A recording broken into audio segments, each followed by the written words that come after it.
अस्सलामुअलैकुम। Discrete math with application का हम चैप्टर नंबर 8 रिलेशन डिस्कस कर रहे थे। लास्ट लेक्चर में हमने चैप्टर नंबर 8 रिलेशन की एक्सरसाइज 8.4 का क्वेश्चन नंबर 4 डिस्कस किया था।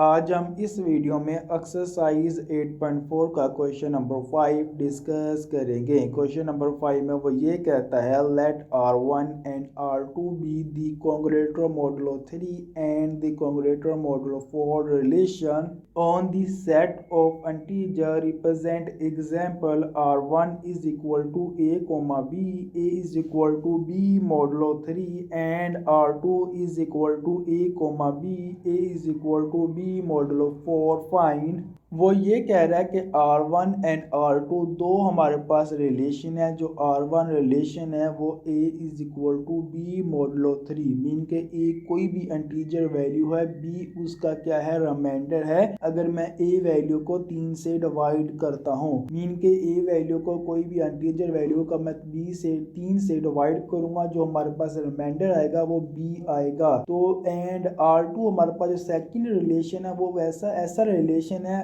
कोई भी इंटीजर वैल्यू है, अगर उसको मैं 4 पे डिवाइड करता हूं तो उसका जो रिमाइंडर आएगा वो b आएगा। ये हमारे पास दो रिलेशन है जो हमने आज पार्ट डिस्कस करने हैं। R1 union R2, second part है R1 intersection R2, third part है R1 minus R2, fourth part है R2 minus R1 and fifth part है R1 प्लस R2। हमारे पास जो फर्स्ट पार्ट है वो फर्स्ट पार्ट में ये कह रहा है कि हमने फाइंड करना है R1 union R2। R1 union R2 का मतलब ये है कि हमारे पास जो A is equal to B modulo 3 union A is equal to B modulo 4, ये दो इक्वेशन है। इसमें A कोई भी इंटीजर है, जो B है वो हमारे पास दोनों इक्वेशन में रिमाइंडर है, और फर्स्ट इक्वेशन 3 पे डिवाइड करनी है और सेकंड इक्वेशन 4 पे डिवाइड करनी है। हमें पता है कि यूनियन का मतलब होता है और, मीन के अगर कोई भी वैल्यू या सेट फर्स्ट सेट या सेकंड सेट के अंदर आ जाएगी उसको हमने जवाब में लिखना है। अगर कोई वैल्यू 2 दफ़ा रिपीट हो रही होगी तो उसको हम 1 टाइम ही लिखेंगे। और का मतलब ये होता है कि अगर फर्स्ट में आ जाए या फिर सेकंड में आ जाए, दोनों में आ जाए तो हमने वो वैल्यू लाजमी लिखनी होगी। अगर दोनों में सेम वैल्यू मौजूद है तो उसको हम 1 टाइम लिखेंगे। अब a is equal to B, mean के मैं इसको लिख सकता हूँ, अगर इक्वेशन को ये b यहाँ पे प्लस हो रहा है, इधर आएगा तो क्या होगा, माइनस हो जाएगा। तो मैं इक्वेशन को लिख सकता हूँ a माइनस बी, जो वैल्यू है वो 3 पे क्या हो रही है, डिवाइड हो रही है। इसी तरह a माइनस बी जो वैल्यू है वो 4 पे यहाँ पे डिवाइड हो रही है। अगर a माइनस बी कोई भी वैल्यू है जो 3 पे डिवाइड हो रही है तो उसकी जो रिमाइंडर जो उनकी वैल्यू आएगी, जो जवाब जो आएगा वो 0, 3, 6 एंड 9 ही आएगा। मीन के यहाँ पे क्या आ जाएगा, a minus B is equal to 0 आ जाएगा। 0 का मतलब ये है कि जो a माइनस बी करने के बाद जो जवाब है अगर वो 3 पे डिवाइड हो रहा तो 0 आएगा। 0 का मतलब ये है कि जो इक्वेशन है वो हमेशा जो वैल्यू आएगी वो 0, 3, 6, 9, 12, जो वो वैल्यू कोई भी वैल्यू यहाँ पे आएगी वो 3 के मल्टीपल ही होगी। 3 मल्टीपल क्यों होगी, क्योंकि हमने जो b है वो वहाँ से माइनस कर दिया है। b का था हमारे पास रिमाइंडर था, अगर रिमाइंडर कोई वैल्यू वहाँ से डिवाइड हो जाएगी, मीन के वैल्यू में से अगर मैं रिमाइंडर माइनस कर दूंगा तो जो वैल्यू बचेगी वो हमेशा 3 पे ही डिवाइड होगी। तो वैल्यू कौन सी 3 पे डिवाइड होती है, वो 0, 3, 6, 9, 12, 15, 18, 21 अप टू सोन, ये सारी वैल्यू क्या है वो 3 पे डिवाइड होती है। इसी तरह इस इक्वेशन में भी a माइनस बी मॉडुलो 4 है, तो a माइनस बी मीन के b हमारे पास कोई रिमाइंडर था, a कोई भी इंटीजर था। अगर मैं इंटीजर में से वो वैल्यू माइनस कर दूं, b वैल्यू माइनस कर दूं, रिमाइंडर माइनस कर दूं, जो बकाया वैल्यू बच जाएंगी वो हमेशा 4 पे ही डिवाइड होगी। तो वैल्यू हमारे पास क्या आएगी, 0, 4, 8, 12 अप टू 7, ऐसी तमाम वैल्यू आ जाएंगी।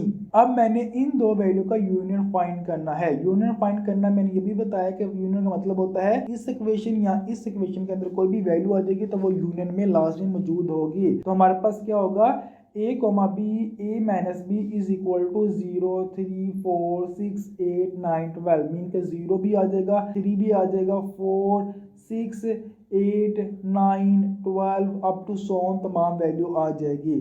तो जो मॉडुलो है वो 3 मल्टीप्लाई 4 आपस में मल्टीप्लाई हो जाएंगे। तो मैं इसको लिख सकता हूँ a comma B, a minus B is equal to 0, 3, 9, 6, 8 और 9 मॉडुलो 4, सॉरी मॉडुलो 12।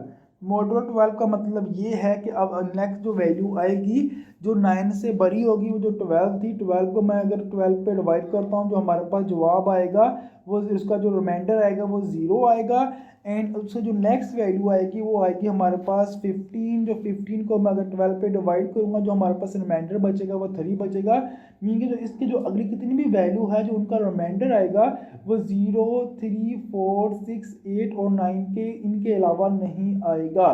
जो हमारे पास जवाब आ जाएगा वो यही जवाब आ जाएगा a, b is equal to 0, 3, 4, 6, 8 और 9 मॉडुलो 12। ये हमारे पास जवाब आ गया R1 यूनियन R2 का। अब हम सेकंड पार्ट डिस्कस करते हैं। सेकंड पार्ट में ये कहता है R1 इंटरसेक्शन R2 हमने फाइंड करना है। तो हमारे पास सेम वही मेथड है। R1 की मीन की वैल्यू है वो a is equal to B modulo 4 intersection a is equal to B modulo 4 आ जाएगा। अब हमने इंटरसेक्शन लेना है। इंटरसेक्शन का मतलब होता है एंड का मतलब ये होता है कि अगर कोई भी हम जवाब में वो वैल्यू लिखेंगे जो first set and second set दोनों सेट के अंदर मौजूद होगी। तो हमारे पास इक्वेशन क्या आएगी, a is equal to B modulo 3 and a is equal to B modulo 4 आ जाएगी। तो मैं अगर b यहाँ पे प्लस हो रहा है, यहाँ पे आएगा तो क्या होगा, माइनस हो जाएगा। तो a minus B is equal to modulo 3 और a minus B is equal to modulo 4, ये दो इक्वेशन आ जाएगी। सेम उसी मेथड से हमारे पास जो इनके रिमाइंडर आएंगे, मीन का रिमाइंडर तो 0 आएगा। 0 के अलावा ऐसे कौन कौन सी वैल्यू इनके रिमाइंडर 0 आते हैं, वो 3, 6, 9 अप टू सोन, ऐसी तमाम वैल्यू जो 3 पे डिवाइड होती है उनका जो रिमाइंडर आते हैं हमेशा 0 आते हैं। इसी तरह यहाँ पे 0, 4, 8, 12 अप टू सोन, ऐसी वो तमाम वैल्यू इनके रिमाइंडर क्या आ रहे हैं, 0 आ रहे हैं जो 4 पे डिवाइड होती हैं। अब इनमें जो कॉमन पार्ट है वो सिर्फ 0 है। तो मैं लिख सकता हूँ a minus B is equal to G modulo 3 multiply by 4। तो हमारे पास जवाब आएगा a minus B is equal to 0 modulo 12। ये हमारे पास इस इक्वेशन का जवाब है। इसी तरह मैं बोथ साइड जो माइनस बी है इस साइड पे माइनस हो रहा है, मैं इक्वेशन की राइट साइड पे लूंगा तो हमारे पास b क्या हो जाएगा, प्लस हो जाएगा। तो हमारे पास इक्वेशन आएगी a is equal to B modulo 12।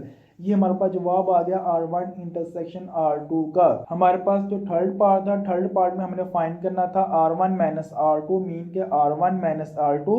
जो फर्स्ट इक्वेशन है वो R1 की है, जो सेकंड इक्वेशन है R2 की। दरमियान में साइन कौन सा है, माइनस का। मीन के a is equal to B modulo 3 minus a is equal to B modulo 4 आ जाएगा। माइनस का मतलब ये है कि एंड माइनस, मीन कि इसको हम ऐसे लिखेंगे a is equal to B modulo 3 and minus a is equal to B modulo 4। वो ये कह रहा है कि जो दोनों में होगी इक्वेशन उसको हमने फर्स्ट इक्वेशन में से माइनस कर देना है। अदरवाइज जो फर्स्ट इक्वेशन का जो वैल्यू बच जाएगी उसको हम एज इट इज लिख देना है। तो मैं इस इक्वेशन को लिख सकता हूँ a minus B is equal to modulo 3 and minus a minus B is equal to modulo 4। तो मैं लिख सकता हूँ a minus B is equal to 0, 3, 6, 12 up to so on modulo 3 and a minus B is equal to 0, 4, 8 up to so on modulo 4।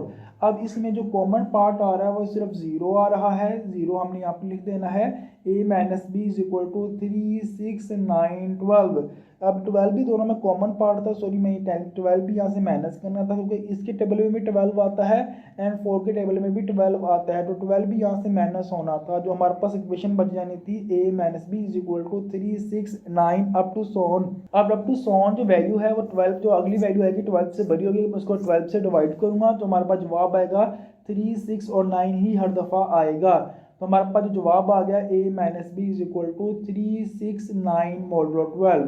तो हमारे पास ये जवाब था। नेक्स्ट पार्ट जो हमारे पास पार्ट नंबर 4 है, पार्ट नंबर 4 में वो ये कहता है कि R2 माइनस R1 हमने फाइंड करना है।